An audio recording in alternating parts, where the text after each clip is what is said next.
even though you can't see him there, we've got exciting stuff happening today. Hey, Matt, welcome back. Join me in welcoming Matt Crump. Hey, Hey, Matt, how what's you up? doing today? Great, Steve. Thanks for letting me here. I had to shut the door because the dogs get noisy. Yeah, my little dog will probably come running in the middle of this. So today is the marketing launch for your book. It's been out for a couple of years, but the marketing launch of your book, God's Got This. Yes. Tell us, first of all, a little bit just about who you are and how you show up in the world. Yeah, thanks a lot. Well, again, my name is Matt Crump, and I am a coach, consultant, and content creator, janitor, window washer, toilet cleaner. I mean, whatever. I do all kinds of fun stuff. But my story starts back when I was about 13 years old, decided that I wasn't happy with life and wanted to commit suicide, put a plastic bag over my head, wrapped it with tape. And within a matter of moments, I started to black out and had the whole feeling I couldn't breathe and started getting a little painful. And I ripped that plastic bag right off my head. I realized that wasn't that I didn't want to live. I just didn't want to live the way I was living. I wanted something to change. Fast forward a few years, I ended up becoming a heavy drug user and alcohol and joined the military. And then I flipped from heavy user to addict while in the military, oddly enough. And within a matter of, I'd probably say within my first year in the military, I was able to meet a fellow who this guy and I got stuck on guard duty one time in the middle of the desert alone. I was the crazy guy, life of the party, has all the beer parties, the whirlpool sauna club, all that kind of stuff, and drug addict. And this guy was the Christian in the unit, and he ended up being a former drug dealer and drug addict in another state. So here I am alone with this guy for a week. He starts talking to me about Jesus, and it was a lot to take in. I was very, very intrigued. I knew that there was something I needed, just didn't know what it was or who. Didn't give my life to Christ there, but within a matter of another couple of days, we went back out and we're getting ready for a mission. And I am the guy who's literally had a mountaintop experience. I wrote a note to him. He came to see me. He said, let's go, because I felt like nothing else in my life was working. I'll try this Jesus thing. So we went to the top of the mountain, and as we're looking down at our tanks and all the people, those little tiny tanks look like matchbox cars at that point. It was a full moon. There were 1 billion stars in the sky. It was a beautiful, beautiful place. And we stood literally where this moonbeam was pointing down to where we stood. We joined hands and prayed, and I gave my life to Christ there. So I literally had mountaintop experience. I was instantaneously delivered from all my issues with drug addiction, alcoholism, girl stuff. I mean, all that kind of thing changed permanently for my life, and haven't looked back since. Not perfect, but I definitely have had Christ in my life. Fast forward a little bit further down the road, maybe 20 some plus years. In 2011, I was diagnosed with melanoma cancer. I was stage 2, went through a couple of surgeries, and within a period of a year, they'd said, okay, you're good to go back home, and we think you're good. Well, 2015 rolls around. I'm on stage, getting ready to sing. I started coughing up blood. I'm like, what in the world? Never coughed up blood before. So after that, I went to the doc the next day. They checked me out. They said, oh, yeah, we found a spot in your lung. You've got bronchitis, so we're going to go ahead and give you a Z-Pack for a week, and we'll see at the end of the week. I go back at the end of the week. My friend who actually runs the clinic was there, PA, and he said, let me check this out. He looked at the x-ray, and he goes, hey, Matt, I think you need to call Duke back. I said, for what? Pneumonia? Bronchi? What's going on? He says, no, I think the cancer's back. He was right. At that point, I was stage 4 cancer. The spot on my lung wasn't bronchitis. It was cancer. But it started in my adrenal gland, my kidney wall area, by my muscle area, by my leg, and it traveled to my lung. And started treatments, going through therapies, and then within a matter of a couple of months from that point, it traveled to my brain, and I was medevaced to Duke to have emergency brain surgery. I was bleeding brain tumor, which would have killed me within 24 to 48 hours. So during all this time of my fight with cancer, which has been ongoing for 10 years now, my last brain surgery was in 2020, just last year. And I was with a friend of mine, and he said, hey, there's this one thing, man. I just know God's got this. And I thought, yeah, God's got this. And it just really stuck with me that I was thinking, I don't need to keep this. I don't want it. So I'd rather God's got this than Matt's got this. And that's when I started this hashtag God's got this thing. And it really just blew up online, and it created so many opportunities for me to share my story with other people and for them to share theirs with others, which led into the opportunity to create this book that goes through a bit of my life and quite a few illustrations and stories to show people how not only can I just say God's got this, but how do you really apply that into your own life and understand what that means? Got a tool at the end of the book called God's Got This Moments. It's a tool that you can take by looking through those stories and finding what that application might be for your own life. It might spur a thought process or a memory that you've had that you can process through this tool in the book and find out what your God's Got This moment is. And that's what created this start for this whole thing called God's Got This. And eventually we'll write other books that will lean into, like, God's Got This parenting, or God's Got This podcast. I don't know. We'll do whatever. I mean, it'll be some fun stuff, but that's where it all started. And we just keep on marching. And I just have to continue to believe, even through my life now, although I've had a better diagnosis recently, I still have to trust that God's got this in many areas of my life. And I'm excited to be able to share that with other people. So now I'm going to ask you the most fair question of all. What's your favorite part of the book? It's kind of like asking you, what's your favorite kid? But what is your favorite part of the book? The favorite part of my book is, well, I'm a very passionate historian. I love history, and I love feeling like you're part of history. And for a period of my life, I was able to live in Berlin, Germany. And I was there when the wall was up, and when it came down, I was in the military. And my unit commander, the commanding general, his name was Shacknow. His last name was Shacknow, General Shacknow. So he was actually a Holocaust survivor. He was a Jew Holocaust survivor who's got tattoo on his arm. After he escaped a concentration camp when he was a child, it's a whole story with his life. But when he escaped a concentration camp, he was eventually, it was a Russian area. The Russians were coming. He escaped.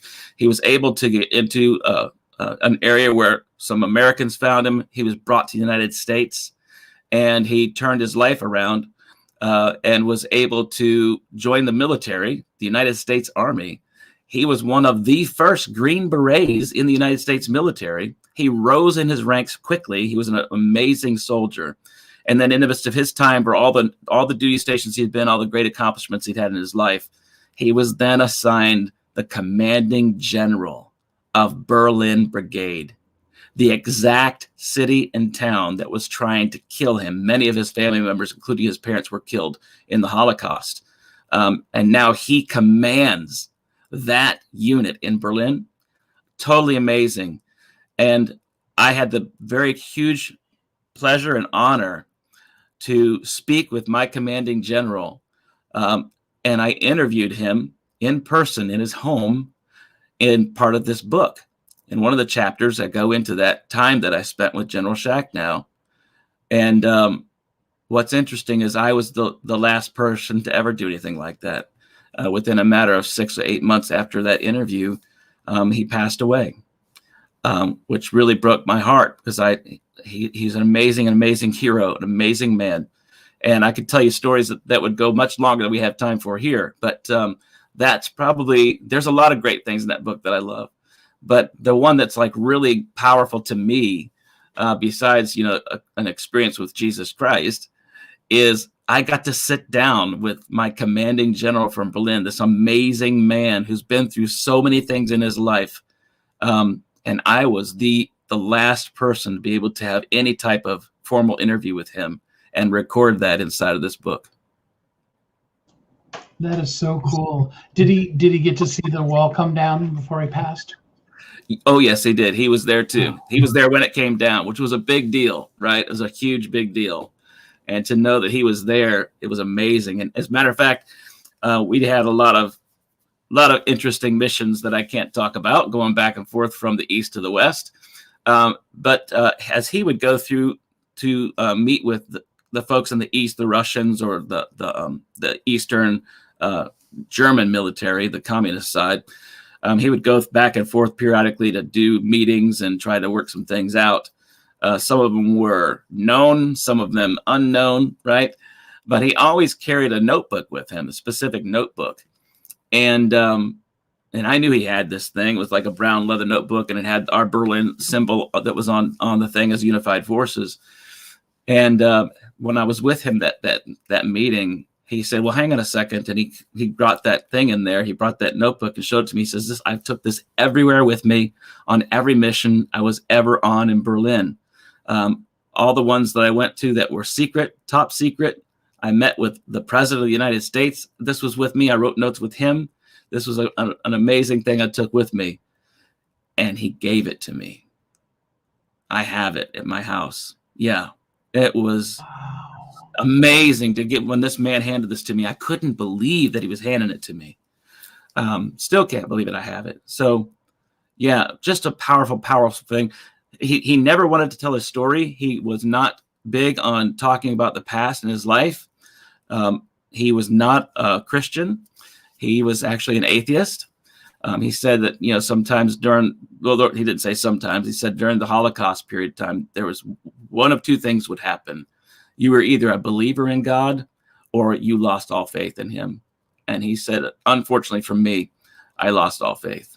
And he never turned back, unfortunately, which is really disappointing for me to hear that, to know that, but he was just so amazing. My point is that there's one person that hounded him for a period of time to tell his story. And he finally agreed to. A few years ago, he told his entire story from his childhood through his adult life. And that book is now available for purchase online, which is amazing story. Amazing. There's no doubt it should be a movie sometime in the near future, but it's a great, great book.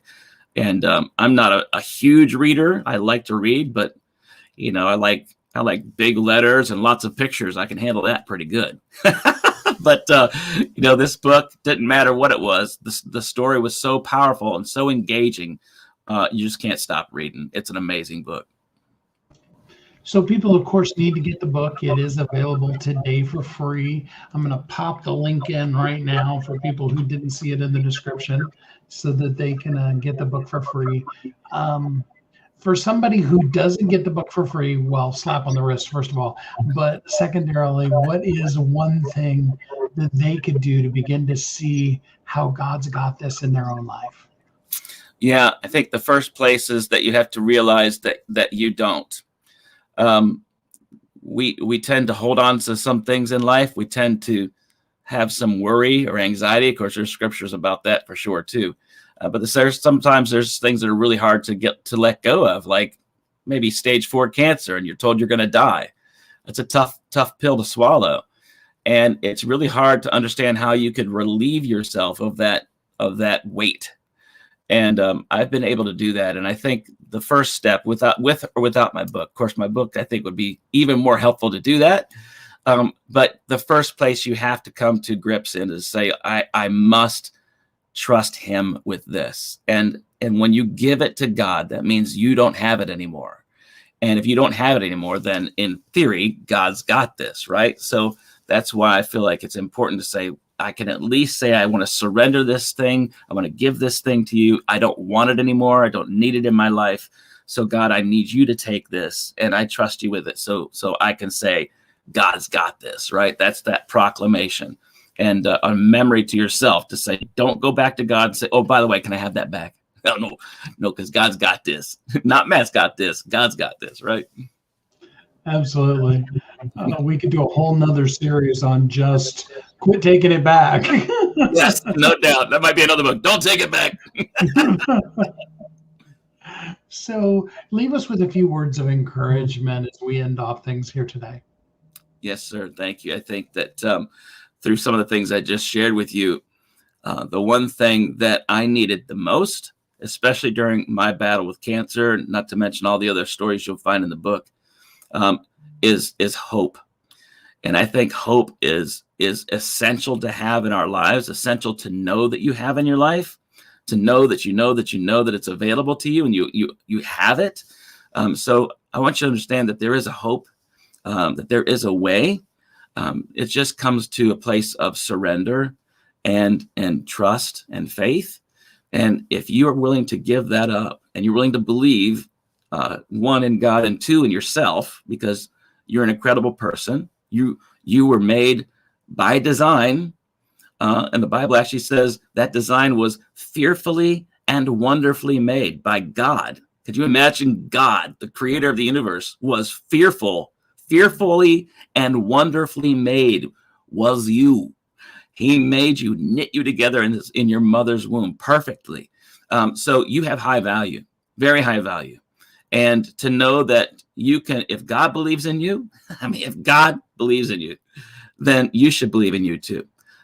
So that step first is to believe in yourself, believe in him, and use that hope, that gift that's given to you, to have something to hold on to believe in your own life. You could say, you know what, I have hope. I have hope that God's got this, that my bills will get paid, that the disease will be gone, that my family situation will be healed, that fill in the blank.